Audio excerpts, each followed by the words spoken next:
Hey everyone. Right, so she turned up from the mental health team. I was not expecting it at all. I really didn't think. I thought I'd be sitting here and I'd get a phone call saying that I can't come, and they were going to make excuses. But she turned up. Obviously couldn't find the place because no one can phone. Just turned up. She was really young and she was really sweet. So Mike took the kids out because as soon as she came, Echo came running in like, "Hi, I'm Echo. I've got kittens. The kittens' names are blah blah blah blah blah blah." She overtalks more than me. So then it was like, "Oh, you got kids," and Echo just went into one. And then Saren came in like, "Hello, nice to meet you. You are beautiful," with his dramatics. "You're a very lovely lady." With Saren's dramatics. So yeah, straight away she's welcomed by my children. So yeah, I had to send them away with Mike. So I don't know where they are. I'll bring my family back and get them back now. But she's been here. She came at 1. So hold on. It's 2:30. So she stayed an hour and a half. And she was lovely. Like after the kids went and Mike went, she was like I said, she was really young. And I don't know if that makes it easier or harder. It's kind of like when I say young, I'm saying 20s, definitely 20s, like later 20s, no older than that, mid 20s. And I'm not even going with late 20s. I'm going with mid 20s, young, really young. But lovely, really sweet, really nice. Absolutely sat there and let me basically spill my guts and tell her everything. Well, not everything. I couldn't tell. I couldn't tell anyone everything. It would take weeks to tell everything.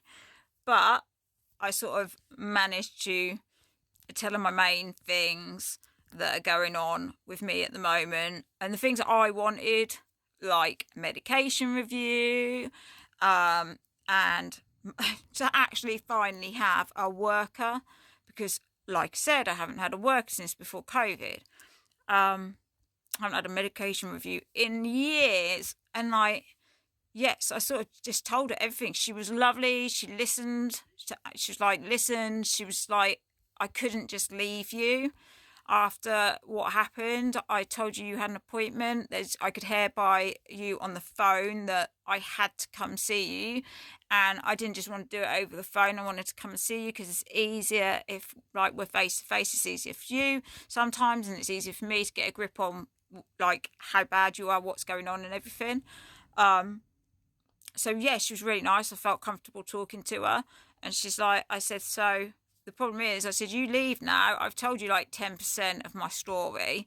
You walk out the door now. I don't ever see you again. And the next person that comes in, I have to tell it to again. And, you know, the crisis team have to tell them each time a different person.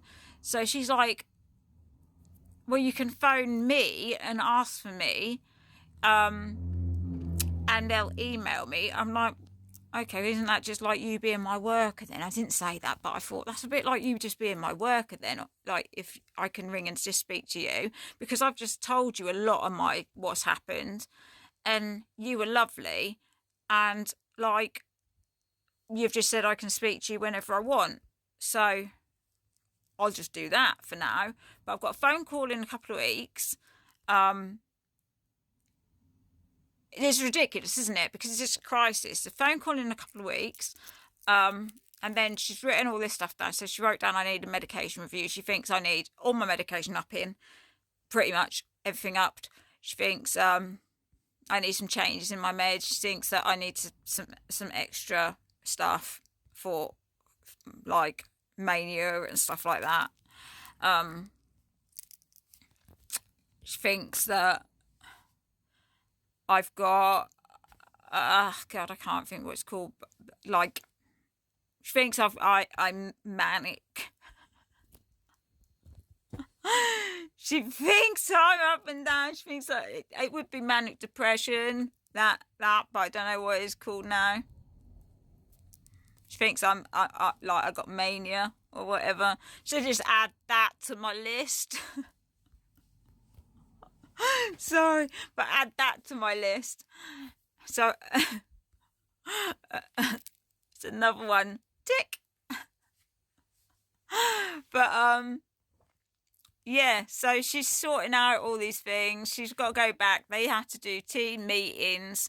So at the next team meeting, she's going to tell them everything that she's just talked to me about and written down about and stuff like that. And she absolutely agrees with all these things and also other things she's like saying herself that I need. Obviously, one is a worker who I can trust. One, like I said, medication, all these things. But yeah, she's just like, basically, I've never dealt with anything I've gone through.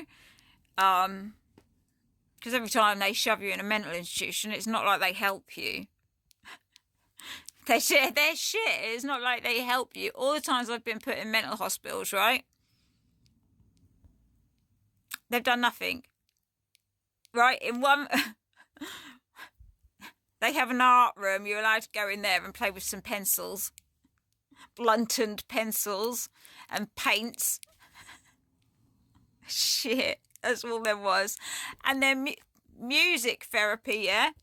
Oh, this is good. Music therapy in the mental hospital I was in was... everyone was allowed to play one song on the CD or tape or whatever. This was so long ago.